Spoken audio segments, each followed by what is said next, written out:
Un saluto ai nostri amici telespettatori, eccoci puntuali alla rubrica Family, Salute e Benessere. Oggi è nostro gradito ospite Adriano Di Marco, che è un volontario dell'AISM.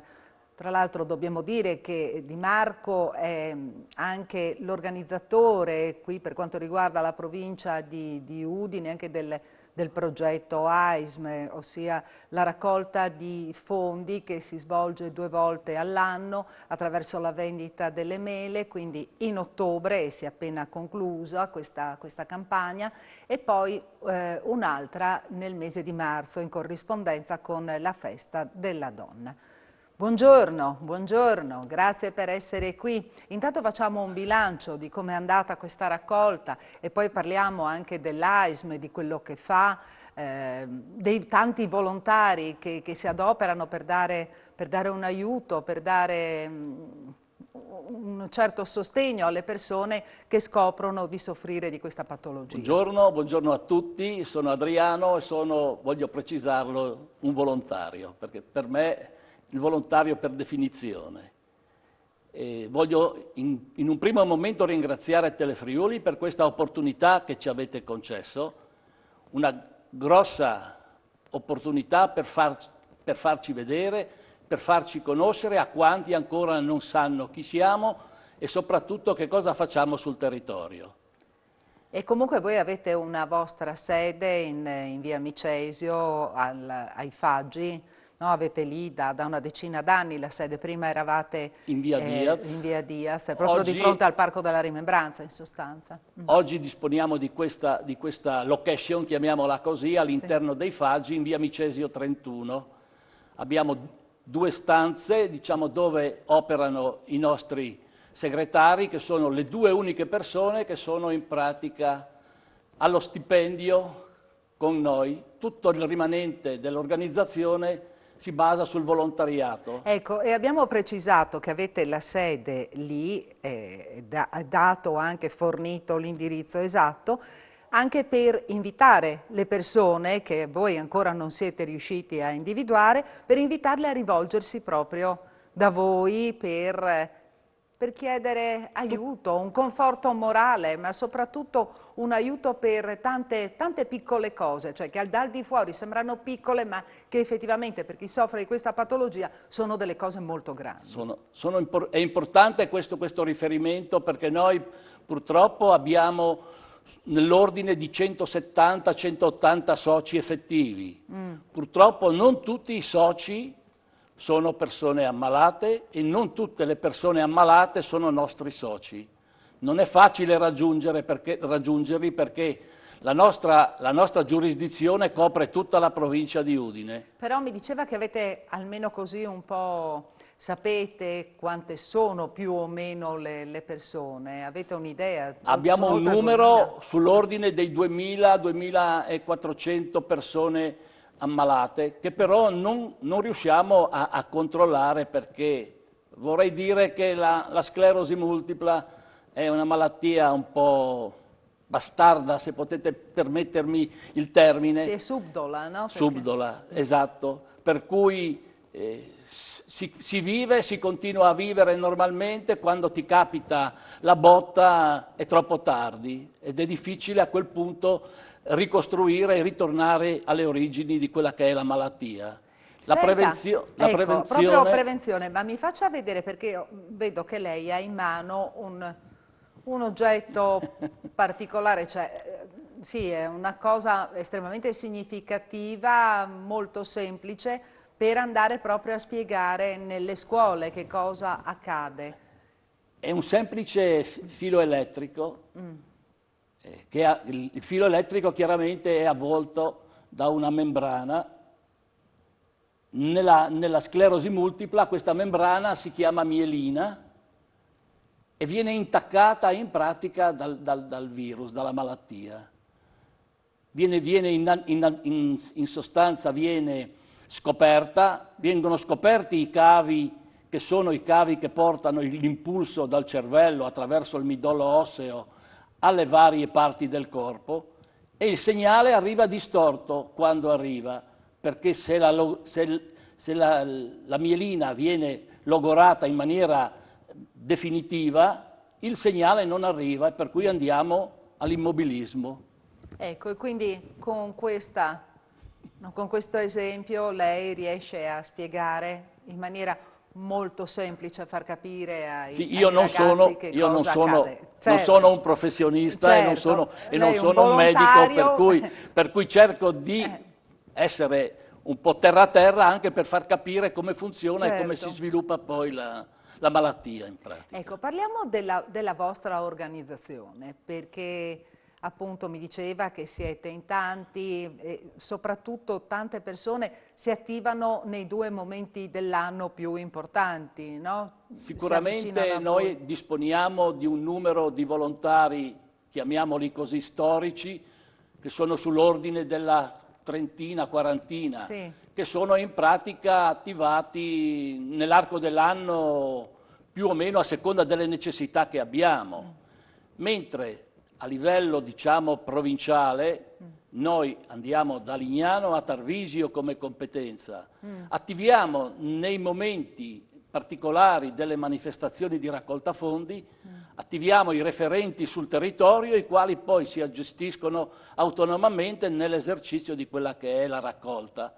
Forniamo tutti quanti i materiali, per cui noi attraverso i mezzi della protezione civile andiamo sul territorio, consegniamo tutto il materiale necessario, dopodiché i responsabili sul territorio si attivano per fare appunto questa raccolta fondi, che per noi è fondamentale, perché se noi non siamo in grado di fare questo tipo di attività, noi non saremmo associazione, noi non potremmo dare tutte quelle attività che diamo a supporto delle persone con questa patologia. ecco, in particolare voi garantite anche, cioè perlomeno quando potete, se potete, visto che siete volontari, garantite anche certi determinati servizi in sostanza. Come Sicuramente noi aiutate, abbiamo... al di là della raccolta fondi, come aiutate le persone? Eccoci. Voglio specificare che in questa raccolta fondi noi andiamo in piazza proponendoci Sì, nelle due manifestazioni, la Gardenia e l'Ortensia quando andremo a farlo il mese di sì, marzo, la Mela come abbiamo proposto sì, nel adesso. mese di ottobre. Voglio specificare che le nostre sono manifestazioni di raccolta fondi, non andiamo a vendere mele Certo, o a vendere gardenie. certo. I fondi che raccogliamo sono necessari a sostenere da una parte la ricerca, Sì, perché senza ricerca non si va da nessuna parte, scusatemi il giro di parole, mentre una parte, diciamo il 50% di quello che andiamo a raccogliere, resta sul territorio per fare tutta una serie di attività a favore delle persone con la ecco, patologia. proprio volevo capire queste Allora, attività. noi abbiamo in pratica 2 mezzi attrezzati, Sì, abbiamo 4 volontari in servizio civile. Vorrei fare un richiamo particolare a questa attività, perché sono ragazzi che vengono periodicamente sostituiti ogni anno, vengono selezionati attraverso una semplice, diciamo, colloquio, che poi viene fatta una graduatoria, comunque una cosa abbastanza... L'importante è la fascia età che va dai 18 anni compiuti ai 29 non compiuti. L'impegno, diciamo, è di 25 ore settimanali, si portano a casa 450 euro al mese alle dipendenze del Ministero dell'Interno, questi sono, perché fanno parte, diciamo, del progetto del servizio civile. Tornando un attimo indietro, parlando dei volontari che lavorano sul territorio, ecco, quelli vengono attivati a seconda delle necessità, comunque quelle 2 volte all'anno, per cui loro sul territorio si organizzano autonomamente.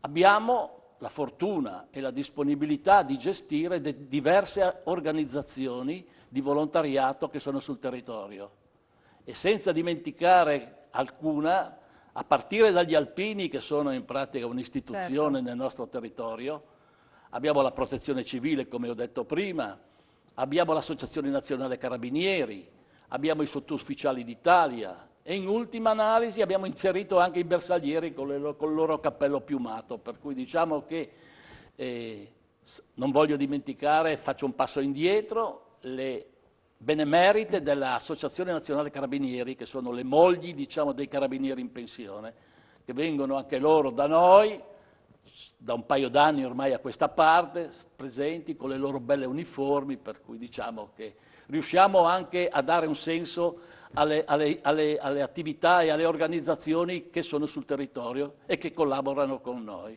Ecco, lei mi diceva che avete dei mezzi a disposizione, quindi per aiutare anche le persone, per gli spostamenti, per Sicuramente, trasferirle. noi facciamo i trasporti, noi facciamo parecchie ore di trasporto, perché o con i volontari in servizio civile, Sì, oppure con i volontari storici che in pratica sono disponibili per fare questo tipo di attività. A fianco dei trasporti, che sono, diciamo, una parte preponderante, dobbiamo ricordare la fisioterapia, importantissima per la riabilitazione delle persone che comunque soffrono di questa patologia. Accanto alla fisioterapia abbiamo l'attività fisica adattata, che è un'attività fisica specifica per le persone con sclerosi multipla. Abbiamo 2 professori che sono stati, diciamo, formati a livello nazionale e vanno sul territorio e fanno nelle nostre sedi, fanno l'attività fisica adattata. In questo periodo critico di Covid siamo riusciti in qualche maniera a sopperire anche online, facendo appunto la fisioterapia, l'attività fisica adattata, scusa, l'abbiamo fatta online proprio perché non riuscivamo a organizzarci, diciamo, con le criticità della malattia. quindi un grande mondo questo Sì, dell'AISM, sì. un grande mondo.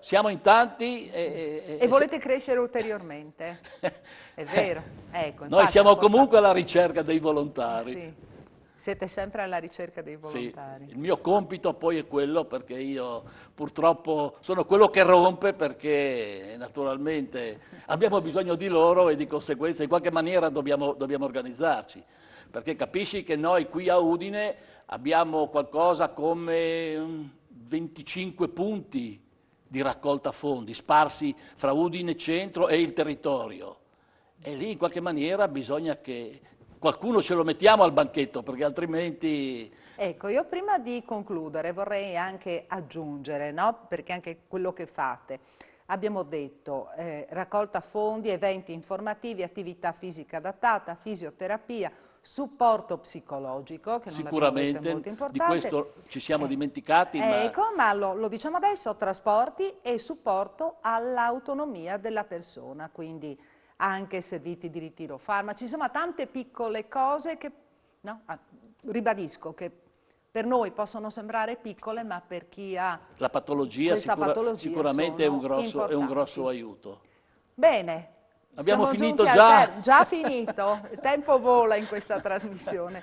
E io che ero preoccupato. Ringraziamo per essere stato nostro ospite, speriamo di vederlo proprio fra qualche mese per parlarci della prossima iniziativa.